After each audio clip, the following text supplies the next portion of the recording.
Baik, selamat pagi. Perkenalkan, nama saya Maxwell Prihansen, NIM 19104170056,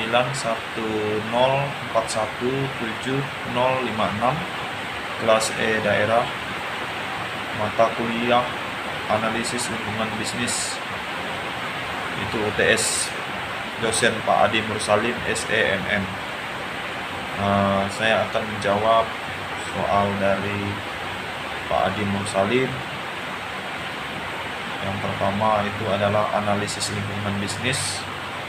Analisis lingkungan bisnis adalah suatu proses yang digunakan berencana strategi untuk memantau lingkungan bisnis dalam menentukan peluang atau ancaman. Kedua, mengapa lingkungan bisnis perlu dianalisis? Yang pertama, agar pembuat strategi dapat mengantisipasi setiap kesempatan dan membantu mengembangkan sistem pemecahan sedini mungkin terhadap faktor-faktor lingkungan yang dianggap mengancam tujuan perusahaan. Kemudian yang ketiga itu PESTEL.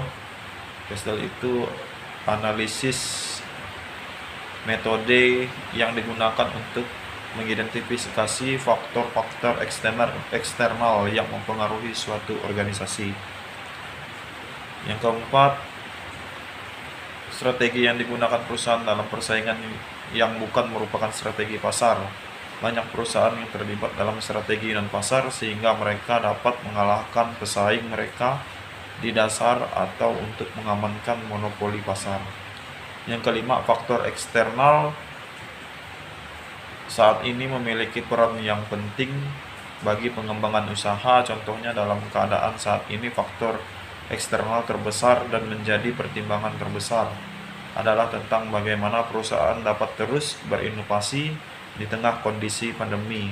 Sedangkan faktor internal adalah kurangnya daya pemasar produk yang akan dihasilkan.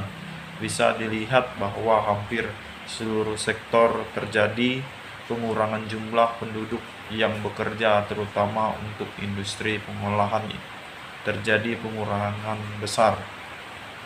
Demikian UTS hari ini yang bisa saya jawab. Lebih dan kurangnya saya minta maaf karena saya hanya bisa menjawab hanya 5 soal. Demikian Pak Adi Mursalim, harap bisa dimaklumi.